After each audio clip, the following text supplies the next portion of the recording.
அல்லேலூயா. மோசே எங்கும் உண்மையுள்ளவனா இருக்கான். அதே போல புதிய ஏற்பாட்டு காலத்தில் இயேசு கிறிஸ்துவை குறித்து சொல்லும்போது அவர் தேவனை வீட்டு எங்கும் உண்மையா இருந்தார். அவன் உண்மையா இருந்தார். உண்மை ரொம்ப அவசியம். கவனிங்க, உண்மையா இருக்கணும்.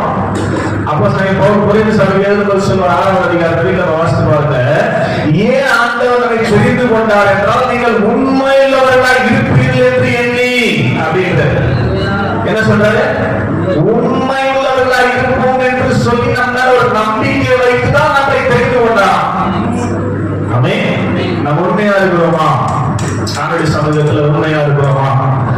சிந்திப்போம். ஸ்தோத்திரம். தேவ கோபம் நம்மை இறங்கி வராதபடிக்கு, தேவனுடைய கோபம் நியாயத்திற்கு நம்மை வராதபடிக்கு ஸ்தோத்திரம். ஆண்டவருடைய சமூகத்தில் வருகிறவர்களே, உண்மையாய் அவரை தேடுங்கள், உண்மையாய் அன்பு கூறுங்கள், உண்மையாய் சமூகத்தில் நேரத்தை ஒதுக்கி ஜெபியுங்கள், உண்மையாய் வேத வசனங்களை கேட்பதற்கு படிப்பதற்கு நேரங்களை ஒதுக்குங்கள். நம்ம ரொம்ப பிஸிதான். அது மத்தியில் எந்த அளவுக்கு உண்மையாக நம்மை படைத்து நம்மை பராமரித்து அற்புதமாக நடத்தி கொண்டிருக்கிற தேவனுக்கு முக்கியத்துவம் கொடுக்கணும் ரொம்ப முக்கியம். அதன் வயசு உண்மையா இருக்காங்க. நீங்க உண்மையா இருந்தா ஒரு ஆச்சரியமான ஒரு காரியத்தை நான் பைபிள் படிக்கும் போது பாருங்க. ஆமே, நான் உண்மையா இருந்தா என்ன நடக்குது பாருங்க. இந்த பார்க்க ரொம்ப ஆச்சரியம். ஸ்தோத்திரம். இந்த வசனத்தை படிக்கும் போது எசேக்கியேல்ல பைபிள் படிக்கும் போது ரொம்ப ஆச்சரியமானது. நான் பாஸ்டர்மாரோட பேசுறேன். என்ன அப்படின்னா, வசனத்தை படிக்கலாம். ஸ்தோத்திரம். எசேக்கியேல் 37:24 என் தாசனாகிய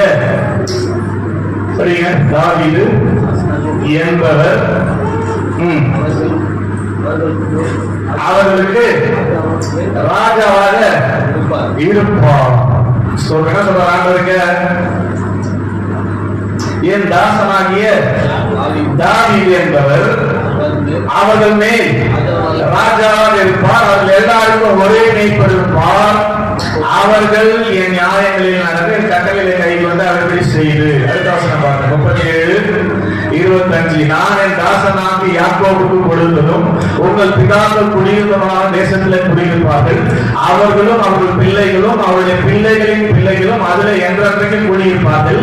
என் தாசனாகிய தாவீது என்பவர் என்றென்றைக்கும் அவர்களுக்கு அதிபதியாக இருப்பார். இது என்ன புரியுது? பாருங்க, பாருங்க. எனக்கு புல்லரிச்சு போன விஷயம், புல்லரிச்சு போன விஷயம். படிக்கும்போது புல்லரிச்சு நிறைய பேர் சொல்லிட்டேன். உண்மையாய் தாவீதுக்கு உண்மையை விலகாதவர். தாவீது உண்மையா இருந்தார். 100